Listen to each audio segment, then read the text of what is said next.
Most people get this wrong their entire lives, and it quietly costs them more than any bad investment ever could.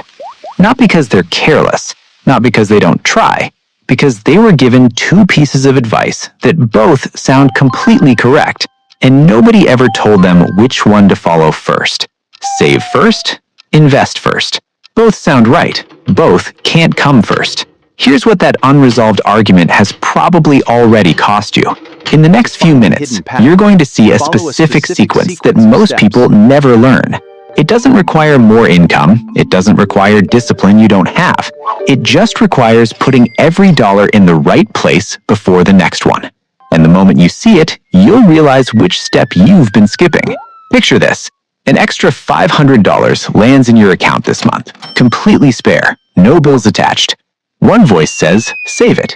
Emergencies don't send warnings. You need a cushion.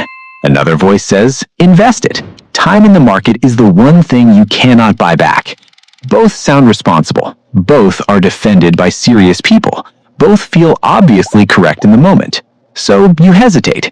And within 3 weeks, that $500 has quietly disappeared into ordinary spending. That hesitation repeats every single month for years without you ever noticing. That's not a spending problem. That's a sequencing problem. And the difference between people who build real wealth and people who stay exactly where they are often comes down to one thing: the order. Here's what almost nobody tells you, and it changes everything about how this decision should feel. The amount you set aside matters far less than the order in which you put it to work. Two people, same income, same savings rate, same market, decades apart in outcome. Not because one was smarter, not because one got lucky, because one got the sequence right. Before we go further, let's be honest about what the save first argument actually gets right, because it gets something very right. Emergencies don't schedule themselves. A car repair, a medical bill, a sudden gap in income. These don't wait for a good month. And if you have nothing when that happens, you reach for whatever's available, usually a credit card, which turns a temporary problem into an expensive long-term one. Someone with 3 months of expenses in cash handles that same emergency as a minor inconvenience. They pay it, refill the fund, and their long-term plan never moves. Someone with nothing saved sells an investment at exactly the wrong moment or takes on high-interest debt. One bad month undoes years of careful work. So the save first camp isn't being timid. They're protecting the foundation. That part is correct. But here's the number the save first camp doesn't show you. A dollar invested at 25 does not behave the same as a dollar invested at 35 or 45. The difference isn't small. It's often several times the original amount. Every year you spend building a large cash pile is a year that money spends doing almost nothing. Cash in a basic savings account earns somewhere around 0.5% to 5% depending on the rate environment, and inflation is quietly eating whatever remains. Someone who spends 4 years building an oversized emergency fund before touching any investment account has permanently lost 4 years of compounding. That delay can easily cost more in lost growth than the emergencies they were protecting against. And then there's this, which is perhaps the most uncomfortable number in all of personal finance. If your employer matches retirement contributions and you are not capturing that match, you are declining part of your own salary. A 50% match is an instant 50% return, before the market does anything, before inflation does anything. No emergency fund, no savings account, and no debt payoff offers a guaranteed return like that. Skipping it to build more cash isn't cautious. It's the most expensive mistake on the list. So both sides are right, which is exactly why the argument has never been settled. And here's the thing nobody tells you. You were never supposed to pick a side. You were supposed to follow a sequence. There are 5 steps. Each one exists for a specific reason. Each one unlocks the next without leaving a gap behind it. Step 1. A small starter buffer. Not a full emergency fund. 1 month of essential expenses, or a flat $1,000, whichever comes first. This step has one job. Stop small surprises from becoming credit card debt. A flat tire, a dental visit, a broken phone. None of these should derail a financial plan. Build this fast. Speed matters more than size at this stage. Step 2, the employer match. This is the step most people skip or delay or never fully understand. If your employer offers a retirement match, contribute at minimum enough to capture the entire match. A 50% match is a guaranteed 50% return. Nothing on this list beats that. Not paying off debt, not saving more cash, nothing. Skipping this step to do anything else first is choosing to hand money back to your employer and call it caution. Step 3. High interest debt. This is pure arithmetic, no emotion required.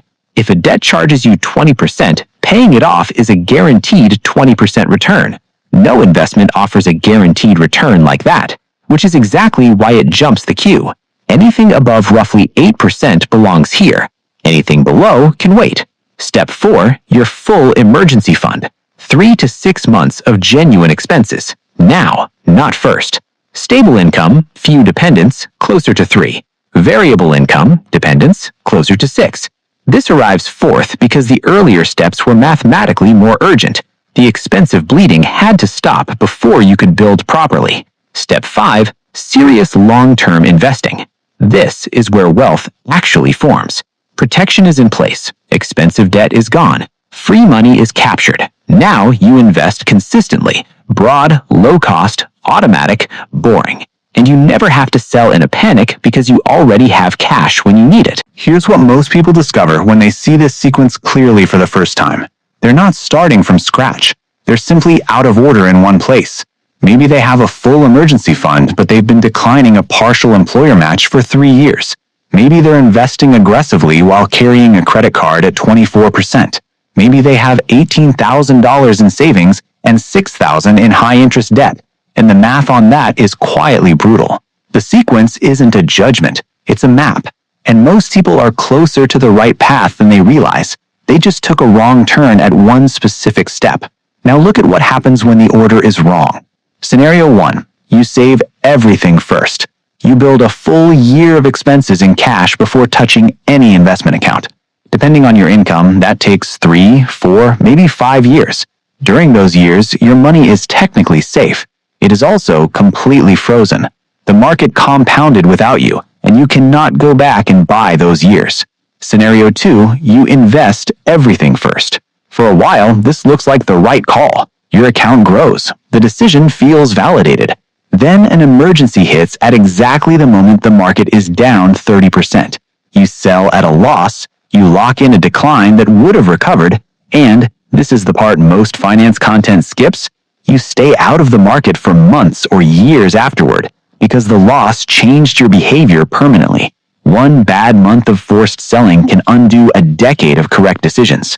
One mistake cost you growth you never captured. The other cost you growth you actually had and lost. Neither is acceptable, and neither is necessary, because the sequence avoids both. Here's how to know exactly where you are right now. Ask yourself, would one unexpected $800 bill send you to a credit card this month?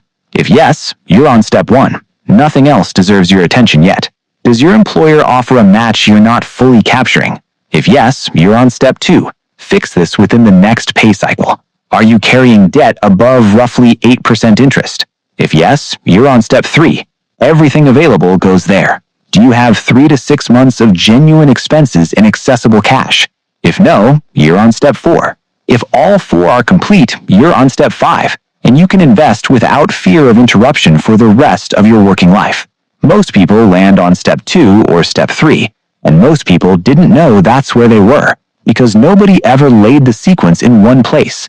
Here's what this actually means at the end. The question was never whether to save or invest. You will eventually do both. The question was always when and in what order. A small buffer comes first because unexpected costs must never reach a credit card. The employer match comes second because declining free money is the most expensive caution available. Expensive debt comes third because a guaranteed return beats an uncertain one every time. The full emergency fund comes fourth because protection should be built once the bleeding has stopped. And serious investing comes fifth, running quietly in the background for decades while you get on with your life. None of this requires a higher income. None of it requires a perfect market. None of it requires a level of discipline you don't currently have. It only requires that you stop guessing the order. The people who build real wealth on ordinary incomes are rarely the most talented in any room. They're rarely the highest earners. They're simply the ones who never lost ground. And it turns out, not losing ground is almost the entire game. Take 5 minutes today. Identify which step you're actually on, and put this month's spare money exactly there, instead of letting it disappear into 3 weeks of ordinary spending. Because that's where it went last month, and the month before that. And it will keep going there until the order changes.